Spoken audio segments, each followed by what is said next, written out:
આગળ વધી રહી છે। આ રેલીને અત્યારે પોલીસ દ્વારા અટકાવવામાં આવી છે। ખાસ કરીને અલ્પેશ ઠાકોરે આજે નેનો પ્લાન્ટ ખાતે તાળાબંધી કાર્યક્રમ યોજ્યો છે। મોટી સંખ્યામાં અલ્પેશ ઠાકોરનો કાફલો સાણંદ તરફ આગળ વધી રહ્યો છે। ઇયાવા પાસે જો કે પોલીસે અત્યારે આ રેલીને અટકાવી છે। અલ્પેશ ઠાકોરની રેલીને રોકવામાં આવતા જ ક્યાંક ઘર્ષણ ન સર્જાય તેના માટેની તકેદારી પણ પોલીસ દ્વારા રાખવામાં આવી રહી છે। આપ જોઈ શકો છો ખૂબ જ મોટી સંખ્યામાં અત્યારે અલ્પેશ ઠાકોરનો કાફલો સાણંદ ખાતે જઈ રહ્યો છે। અત્યારે અલ્પેશ ઠાકોરને હાર્દિક પટેલનું સમર્થન પણ મળ્યું છે। અલ્પેશ ઠાકોર પણ હાર્દિક પટેલને આ તમામ કાર્યવાહી બદલ, આ તમામ રેલી બદલ સમર્થન પૂરું પાડી રહ્યો છે। ખાસ કરીને જોવું રહ્યું કે અલ્પેશ ઠાકોરની જે આજની રેલી છે, કોઈ પણ રેલીને મંજૂરી આપવામાં નથી આવી, તેમ છતાં આગળ વધે છે કે કેમ પોલીસ અત્યારે ખૂબ જ સક્રિય છે। નેનો પ્લાન્ટ પાસે, સાણંદ ખાતે નેનો પ્લાન્ટ પાસે પણ મોટી સંખ્યામાં પોલીસનો કાફલો ગોઠવી દેવામાં આવ્યો છે।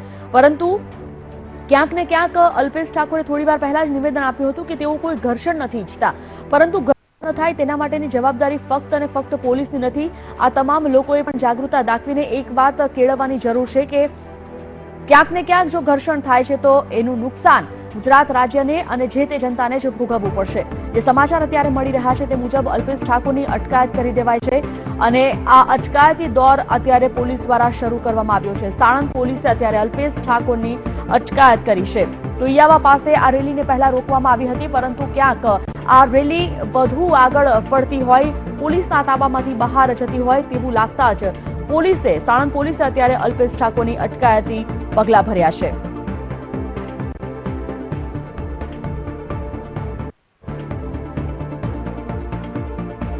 તો આપની ટીવી સ્ક્રીન પર આપ જોઈ શકો છો મોટા સંખ્યામાં લોકો ભેગા થયા છે, મોટી સંખ્યામાં લોકો સૂત્રોચ્ચાર કરી રહ્યા છે અને અલ્પેશ ઠાકોરે થોડી વાર પહેલા જ્યારે સંબોધ્યા હતા લોકોને, ત્યારે તેઓની એક જ વાત હતી કે બેરોજગાર લોકોને રોજગારી મળે તે હેતુથી આજે આંદોલનમાં ઉતર્યા છે અને સાણંદમાં નેનો પ્લાન્ટની તાળાબંધી કરવાનો કાર્યક્રમ યોજવામાં આવ્યો છે, જેને લઈને રેલી સાથે અલ્પેશ ઠાકોર સાણંદ ખાતે જવા માટે નીકળ્યા છે। જોકે અધવચ્ચે જ તેઓની અટકાયત કરી લેવામાં આવી છે। અલ્પેશ ઠાકોરે કહ્યું કે બેરોજગારો માટેની ગુહાર સાથે આશા વર્કર અને આંગણવાડીની બહેનોની જે માંગ છે, આ માંગ પણ વહેલી તકે પૂર્ણ કરવામાં રાજ્ય સરકાર સક્રિય થાય અને તેના માટે જ આ જે વિરોધ છે તે વિરોધ નોંધાવવામાં આવી રહ્યો છે। સાણંદમાં નેનો પ્લાન્ટને તાળાબંધીના કાર્યક્રમ મામલે વિવિધ જગ્યા પર પોસ્ટર પણ લગાવવામાં આવ્યા છે, તો બીજી તરફ આજુબાજુના ગામમાં હાઈવે પર પણ પોલીસ જોવા મળી રહી છે। સાણંદ નેનો પ્લાન્ટ પર પણ પોલીસનો મોટો કાફલો ગોઠવી દેવાયો છે। તો સાણંદ નેનો પ્લાન્ટ તરફ જતા વાહનોને રોકીને પણ પોલીસ દ્વારા તપાસ હાથ ધરવામાં આવી છે। તમામ વાહનોને રોકીને ચેકિંગ કરવામાં આવી રહ્યું છે। હાઈવે પર પોલીસનો ચુસ્ત બંદોબસ્ત ગોઠવી દેવામાં આવ્યો છે અને અત્યારે મળતા સમાચાર મુજબ પોલીસે ઓબીસી એકતા મંચના પ્રમુખ અલ્પેશ ઠાકોરની અટકાયત કરી છે। તો સાણંદ નેનો પ્લાન્ટને તાળાબંધી કરવા માટે અલ્પેશ ઠાકોરે ચીમકી ઉચ્ચારી હતી અને તે જ ચીમકી અમલીકરણ માટે તેઓ સાણંદ નેનો પ્લાન્ટ તરફ આગળ વધી રહ્યા હતા। તેઓનું કહેવું છે કે સરકારમાં તાકાત હોય તો રોકી બતાવે, જેને લઈને સાણંદ જતી તમામ વાહનોને રોકીને અત્યારે ચેકિંગ હાથ ધરવામાં આવ્યું છે। ઇયાવા પાસે આ રેલી રોકવામાં આવી છે અને ખાસ કરીને અત્યારે જે માહોલ બની રહ્યો છે, ખૂબ જ ઉગ્ર અને હિંસક માહોલ ન બને તેના માટેના પગલાં પણ પોલીસ પ્રશાસન દ્વારા લેવામાં આવી રહ્યા છે।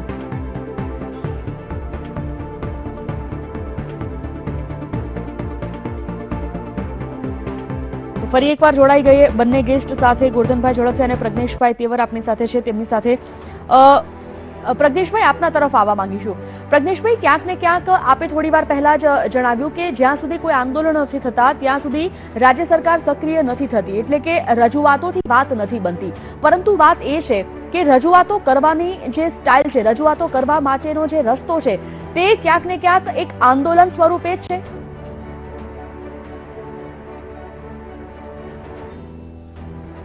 અને બે રીતે આપણે જોઈ શકીએ કે કોઈ પણ સંસ્થા હોય કે કોઈ પણ વ્યક્તિ હોય કે કોઈ પણ પોલિટિકલ પાર્ટી હોય, એ ઉચિત, યોગ્ય અને યોગ્ય પ્લેટફોર્મ પર પહેલા રજૂઆત થતી જ હોય છે। આંદોલનનો માર્ગ ત્યારે જ આવે છે જ્યારે બહેરા સરકારના કાનો સંવેદનાપૂર્વક લોકોની વાતને સાંભળવાનો ઇનકાર કરી દે। ગુજરાતમાં મને એક દાખલો બતાવો કે જનતાના કોઈ પણ વાત માટે સરકારે પરમિશન આપી હોય। દરેકે દરેક શહેરમાં 144ની કલમ લાગેલી છે, તમારે પરમિશન વગર, પોલીસ પરમિશન, રેલી માટે પોલીસ પરમિશન જ નથી મળતી। તમારે જો તમારી વાત મોટા પાયે ભેગા થઈને તમારે કરવી હોય તો તમારે પોલીસ પરમિશન વગર થઈ ના શકે, એની સાથે હું સંમત છું। કાયદો વ્યવસ્થા જળવાવી જોઈએ, અફરાતફરી રાજ્યમાં ચલાવી લેવામાં ન આવે.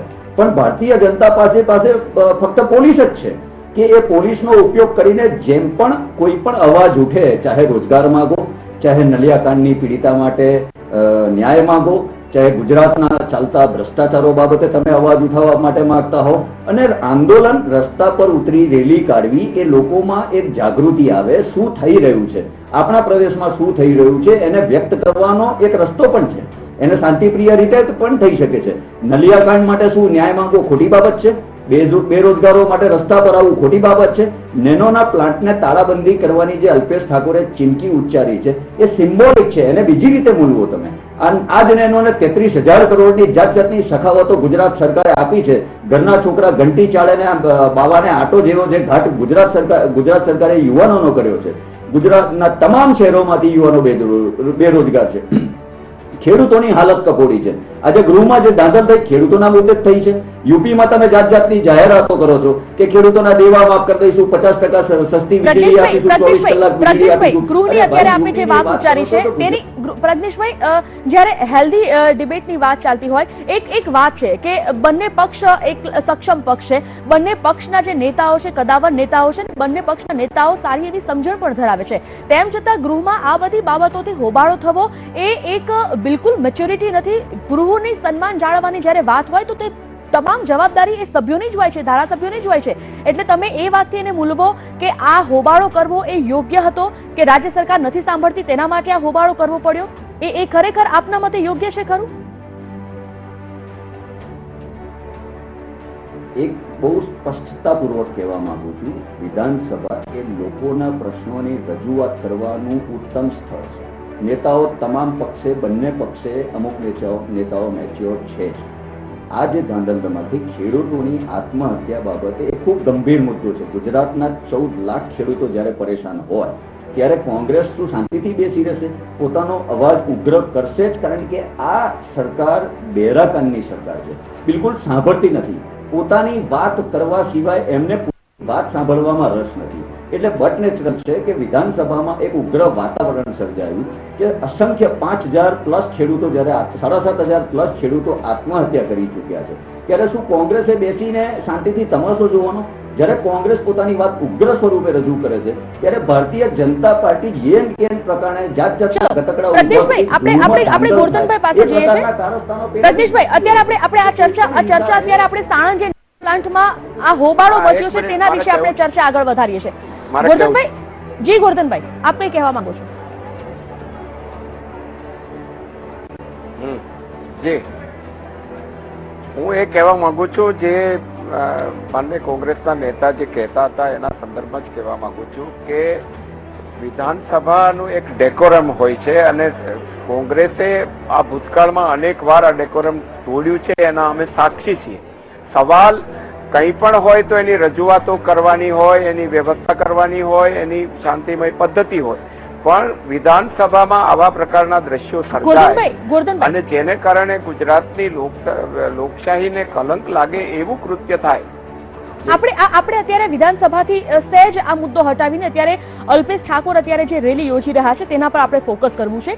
એટલા માટે જ ક્યાંક ને ક્યાંક હું તમને એ પૂછવા માંગુ છું કે રાજ્ય સરકાર હવે શું ખરેખર આ બેઠકોનો દોર વધારશે? કારણ કે ડે બાય ડે, દિવસે ને દિવસે આપ જોતા રહો છો કે ગુજરાતની જે પરિસ્થિતિ છે ખૂબ જ હિંસક બનતી જઈ રહી છે. એક શાંતિભર્યા માહોલમાં એક જીવાવાળી ગુજરાત રાજ્યની જનતા હવે ક્યાંક ને ક્યાંક એ જ ચિંતામાં જીવી રહી છે કે ક્યારે કઈ આંદોલન થશે, ક્યારે કઈ હિંસા ભડકશે અને ક્યારે કર્ફ્યુ લાગી જશે. શું આ પરિસ્થિતિનો કોઈ નિવેડો નથી?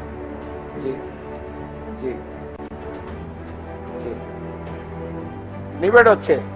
ઉદાહરણ તરીકે માન્ય અલ્પેશભાઈ ઠાકોરની એક લાગણી હતી કે દારૂબંધી માટે કડક કાયદો લાવો, તો વેચનાર અને બનાવનારને 10 વર્ષની સજાનો કાયદો એ ભારતીય જનતા પાર્ટી લાવી. કોંગ્રેસના વખતના લટાકાંડો અમે જોયા છે. હવે બાકીની પદ્ધતિ હશે, ધારો કે નેનો પ્લાન્ટ બંધ થાય તો આજે જેટલા લોકો રોજગારી મેળવે છે એ તો બેરોજગાર થવાના. આપણે વધારે રોજગારી કેમ આપી શકીએ એનો પ્રયાસ ભારતીય જનતા પાર્ટી કરે છે અને ગ્લોબલ સમિટમાં જ્યારે 101 જેટલા દેશના લોકો આવીને રોજગારી આપવાની વાત કરે છે, એગ્રીકલ્ચરમાં વેલ્યુ એડિશનની વાત કરીને એગ્રો ઇન્ડસ્ટ્રી તરફ આપણે જઈ રહ્યા છીએ, રૂરલ એમ્પ્લોયમેન્ટ કેમ વધે એના પ્રયાસો કરી રહ્યા છે, એમાં કોંગ્રેસના સકારાત્મક સજેશનો હોય તો ભારતીય જનતા પાર્ટીની સરકાર સ્વીકારવા તૈયાર છે, પરંતુ આ ચૂંટણીનું વર્ષ આવે છે એટલે ગુજરાતને રમખાણમાં ફેરવવાની જે કોંગ્રેસની માનસિકતા છે, આ માનસિકતામાંથી બહાર આવવું જોઈએ.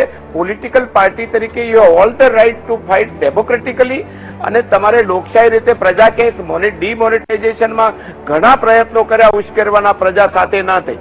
ઘણા પ્રયત્નો કર્યા એમણે લોકોને ઉશ્કેરવાના બેંકોની લાઈનમાં, પરંતુ આ પ્રકારના પ્રયાસોથી પ્રજા સાથે નહીં થાય, કારણ કે કોંગ્રેસની ભયાનક માનસિકતા 95 પહેલા અમે જોઈ છે. લોકશાહીનું ખૂન 75માં કર્યું હતું એ કોંગ્રેસે જ કર્યું હતું. આજે ભારતીય જનતા પાર્ટીના શાસનમાં બિલકુલ પ્રજાને વગર માગે દીકરીઓને 9 થી 12માં મફત શિક્ષણની માંગણી કોઈ કરવા આવ્યું હતું અહીંયા, છતાંય આપી છે. આપણે દરેક જગ્યાએ કોલેજો ખોલવાની, એન્જિનિયરિંગ કોલેજો દરેક જિલ્લામાં કોઈ માંગવા આવ્યું છે, છતાંય આપી છે. સૌની યોજના સૌરાષ્ટ્રમાં કોઈ કોંગ્રેસ વાળા માંગવા આવ્યા છે, છતાં 115 ડેમ ભરવાની યોજનાનું કામ ચાલે છે.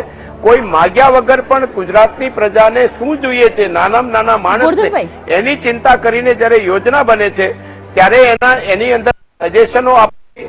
આ વિધાનસભાએ સજેશન અને સુધારા અને સૂચન કરવાની વ્યવસ્થા છે.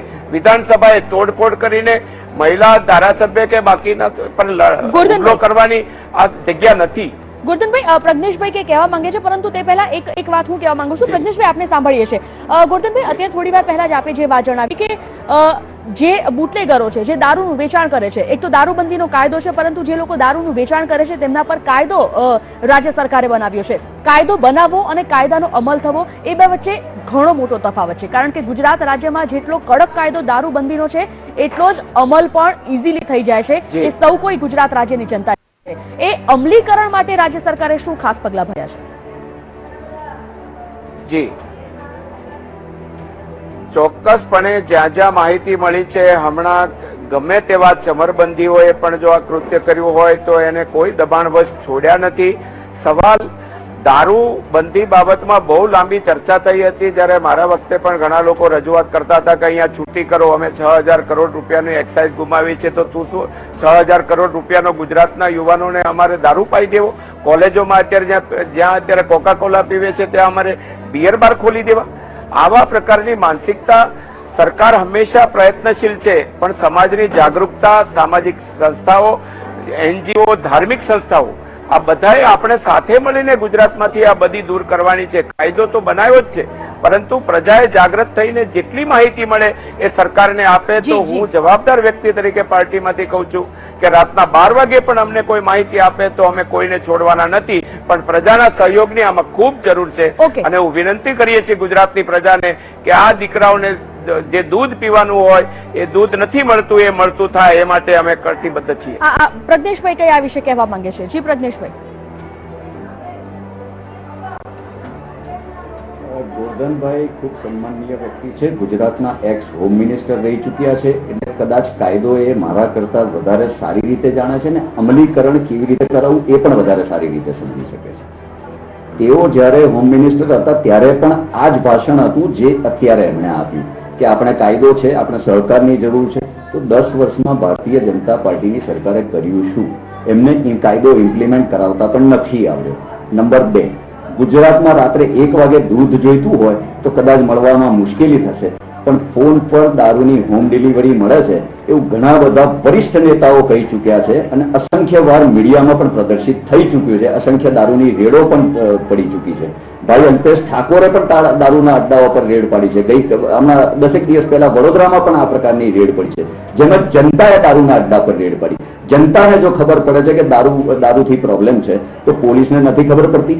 એટલે ભારતીય જનતા પાર્ટી કાયદો વ્યવસ્થા જાળવવામાં ઊંડી ઉતરી છે.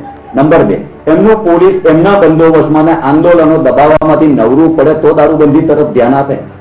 કાયદા બનાવવા એ ગૃહમાં બની જાય છે, એનું અમલીકરણ ગ્રાઉન્ડ લેવલ પર કરવાનું હોય છે. નંબર 2, બીજી વાત જે છે, બજેટની આપણે ચર્ચા નથી કરતા. વાત આપણે કરીએ છીએ કે બજેટના 3જા દિવસે ખેડૂતોની બાબતે હોબાળો થાય છે અને યુવાનોની રોજગારી બાબતે અલ્પેશ ઠાકોર એમના પોતાના સાથી કાર્યકરો સાથે, યુવાનો સાથે બહાર નીકળે છે અને યુવાનોની રોજગારી બાબતે લડે છે. મધ્યાહન ભોજનની બહેનો હોય, આશા વર્કરની બહેનો હોય, છાસવારે આશા વર્કરની બહેનો આજથી નથી લડતી, છેલ્લા 10 વર્ષથી સતત લડી રહી છે. તમને એક દાખલો આપું છું. મધ્યાહન ભોજન યોજનાની બહેનોને ફક્ત 1000 રૂપિયા જેટલી સામાન્ય રકમ મહિને મળે છે.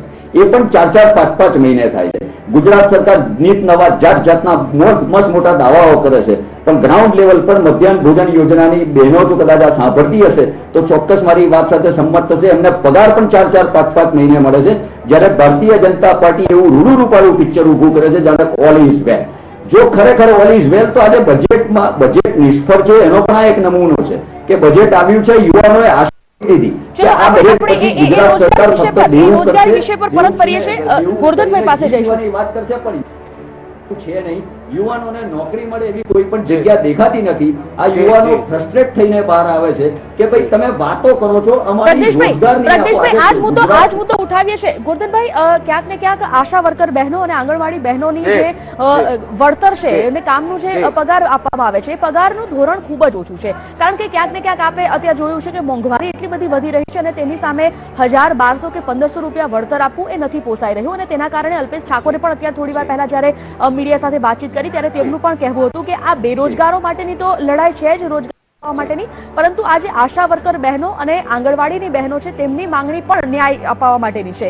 એના માટે રાજ્ય સરકાર વિચાર વિમર્શ કરશે ખરી? કારણ કે આંગણવાડી બહેનો અને આશા વર્કર બહેનો છેલ્લા 10 વર્ષથી લડી રહી છે આ માટે.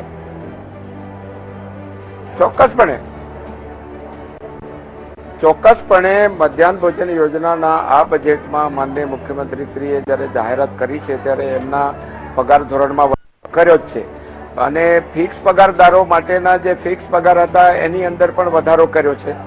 સરકારની કોઈ પણ બાબત હોય, કોઈ પણ વિષય હોય તો એ વિષયને લઈને માત્ર ને માત્ર 2017ના મધ્યભાગ તરફ જાય ત્યારે જ આ બધું જે જગાડવાનો પ્રયાસ થાય છે પોલિટિકલી ઇન્સ્ટિગેટેડ છે. માંગણીઓ ને લાગણીઓ ગુજરાતની પ્રજા, એ આંગણવાડીની બેન હોય તો એ આપણી બેન છે, એ મધ્યાહન ભોજનની હોય તો એ આપણી બેન છે. આપણે એના માટે સતત ચિંતા કરીએ છીએ ને એમાં વધારો કર્યો જ છે ને હજી પણ આ બાબતમાં ચર્ચા થઈ શકે, એમની વાત હજુ પણ સાંભળી શકાય. પણ જે પદ્ધતિ અખત્યાર થઈ રહી છે ગુજરાતને જ્ઞાતિ, જાતિ, વર્ગ, પ્રાંત, ભાષા, સંપ્રદાય આ બધાના જુદા જુદા નામો ઉભા કરીને એક પ્રકારનું વાતાવરણ જે બનાવવામાં આવે છે એ ગુજરાતને બહુ મોટું નુકસાન કરશે. એટલે જે કઈ બાબત છે એ ડેમોક્રેટિકલી સોલ્વ થાય. યુવાનોને 85% નોકરી આપો, પરંતુ અમારા જેવા બેરોજગારોના હક માટે લડતા આશા બહેનો, આંગણવાડી બહેનો હક માટે લડતા લોકોને દમન કરી રહી છે, દબાઈ રહી છે. એટલે આ નમાલી સરકાર છે, આવી સરકાર ના ચાલે. એટલે આ સરકારે રાજીનામું આપવું જોઈએ. તો સરકારોને યુવાનોને રોજગારી ના આપી શકતી હોય, આશા બહેનો, આંગણવાડી બહેનો જે ગરીબ બહેનો છે, જે શોષિત બહેનો છે, જેમની જરૂરિયાત બહેનો છે, એમને ન્યાય ના આપી શકતી હોય, ખેડૂતોને પાણી ના આપી શકતી હોય, તો આવી પાણી વગરની રૂપાણી સરકાર અમે ના જોઈએ. આપને કહી દઉં, અમારો બહુ સ્પષ્ટ મુદ્દો છે. મારા યુવાનો અમે છેક તાતાણીઓ સુધી પહોંચ્યા છીએ, પરંતુ પોલીસ પણ આપણી છે. અમે ક્યાંય પોલીસને મારી અને અમારા યુવાનોને મારી અને એમાં એવી રાજનીતિ કરવા નથી માંગતા. સરકારે અમને આપવું જોઈએ, નોકરી આપવી જોઈએ, મારા ગુજરાતી યુવાનોને નોકરી આપવી જોઈએ. કાયદાનું સન્માન કરીએ છીએ, કાયદાનું પાલન કરીએ છીએ. સરકાર તરફથી જે દિશા નિર્દેશ મળ્યા એ પ્રમાણે પોલીસ તંત્ર કામ કરતું હોય. એટલે આજે અમારી ધરપકડ થઈ છે, પણ અમારી દમન છે.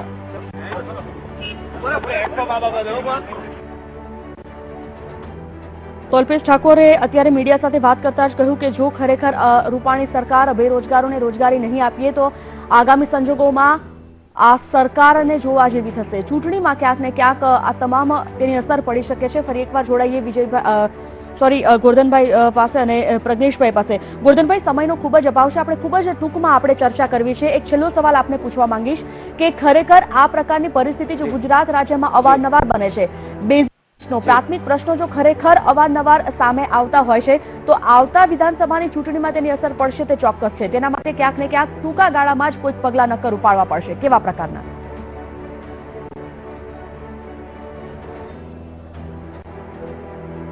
જે પ્રકારના પગલાં હમણાં લીધા છે, મેં પહેલી જ વાર કહ્યું કે ખાનગી ક્ષેત્રોમાં રોજગારી માટેના રોજગાર મેળા કરીને 1 લાખ ITI પાસ આઉટને નોકરી આપી છે. ડોક્યુમેન્ટ જોતા હોય તો સરકારમાંથી અમે અપાવવા તૈયાર છીએ. સવાલ બાકીના બધા વિષયો છે. જ્યારે આપણે ઇન્ડસ્ટ્રીયલ ગ્રોથ કરી રહ્યા છીએ, એના તરફ જઈ રહ્યા છીએ, તો રોજગારીનું નવું સર્જન પણ થશે અને રૂરલ એગ્રીકલ્ચર ઉપર આ બજેટમાં જે ભાર આપ્યો છે એના કારણે ગ્રામીણ રોજગારી પણ વધશે. પરંતુ આ પ્રકારની પોલિટિકલ ઇન્સ્ટિગેટેડ વિષય કરીને નહીં, ગુજરાતના યુવાનો પ્રત્યેની સહાનુભૂતિ ભારતીય જનતા પાર્ટીને છે જ, અને એટલા માટે આજે શિક્ષણમાં અમે યુવા સ્વાવલંબન યોજના ગરીબ માણસોના 50% ફી રાજ્ય સરકાર ભરે છે. બાળકોના ગણવેશ પહેલા ધોરણથી છેક સુધી ગમે તે વર્ગના હોય એ આપવાનો નિર્ણય ભારતીય જનતા પાર્ટી કર્યો છે. એટલે શિક્ષણની 25,000 કરોડ રૂપિયાનું ઇન્વેસ્ટમેન્ટ આજ સુધીના આઝાદીમાં પછી ક્યારેય નથી થયું. અને આ પ્રકારનું જે બેઝિક અમે કરી રહ્યા છીએ, ઇન્ફ્રાસ્ટ્રક્ચર ઉભું કરી રહ્યા છીએ, એટલે આ બાબતને અમે સારી રીતે જાણીએ છીએ, પણ હોબાળા કરીને નહીં, માનવતા દાખવીને હૃદયમાં આ બધી વસ્તુ સંગ્રહીને બેઠા છીએ, અને એટલે સંયમ રાખીને આ બધું ચલાવીએ છીએ. પ્રજ્ઞેશભાઈ, સમયનો આપણી પાસે અભાવ છે, આપની તરફથી પણ ખૂબ જ ટૂંકમાં જાણવા માંગીશું. વિપક્ષ તરીકે ન ફક્ત હોબાળો કે હંગામો કરીને કે ન ફક્ત સૂત્રોચ્ચાર કે આક્ષેપો કરીને એક સ્વૈચ્છિક જવાબદારીની જ્યારે વાત આવે, ગુજરાત રાજ્યની જનતા માટે કેટલી નિભાવશે વિપક્ષ? કોંગ્રેસ પક્ષ ગુજરાતની જનતાનો અવાજ ચોક્કસપણે જ્યારે પણ જે વખતે જરૂર પડશે, જે રીતે પણ જરૂર રહેશે, એ કાયદાના દાયરામાં રહીને ચોક્કસપણે રજૂઆત કરશે. ચાહે ખેડૂતોનો પ્રશ્ન હોય, ચાહે મધ્યાહન ભોજન યોજનાની બહેનો હોય, આશા વર્કર બહેનો હોય, સ્ટુડન્ટ્સનો વિષય હોય, કે નાની સ્મોલ સ્કેલ મીડિયમ સ્કેલ ઇન્ડસ્ટ્રીઝનો વિષય હોય, કે રાજ્યના અર્થતંત્રનો વિષય હોય. હંગામો કરવો ક્યારેય કોંગ્રેસનો મકસદ નથી, કોંગ્રેસની ફરજમાં આવે છે. જનતાએ કોંગ્રેસને જે વિરોધ પક્ષની જે ફરજ આપેલી છે, વિરોધ કરવા માટે નથી. અમે સૂચનો આપીએ છીએ. ખેડૂતો મરશે તો અમે સવાલ પૂછીશું, વિદ્યાર્થીઓને અન્યાય થશે તો અમે સવાલ પૂછીશું, કોઈ કોમ આંદોલનો કરશે તો અમે એ બાબતની રજૂઆત કરીશું, યુવાનોને નોકરી નહીં મળે તો રજૂઆત કરીશું. ભારતીય જનતા પાર્ટી ગૃહમાં કાવતરા કરી અને દાંધલ ધમાલ કરાવવા માંગતી હોય તો ભલે કરે, એમને જે કરવાનું છે એમની પાસે ખૂબ ટૂંકા ગાળા રહ્યા છે સરકારમાંથી જવા માટે. એ ટૂંકા પ્રજ્ઞેશભાઈ, આપણે આ સમયનો અભાવ છે, આ ચર્ચાને અટકાવીશું. ખૂબ ખૂબ આભાર પ્રજ્ઞેશભાઈ આપનો અને ગોરધનભાઈ આપનો, આ બંનેનો ખૂબ ખૂબ આભાર આ સમગ્ર ચર્ચામાં જોડાવા માટે.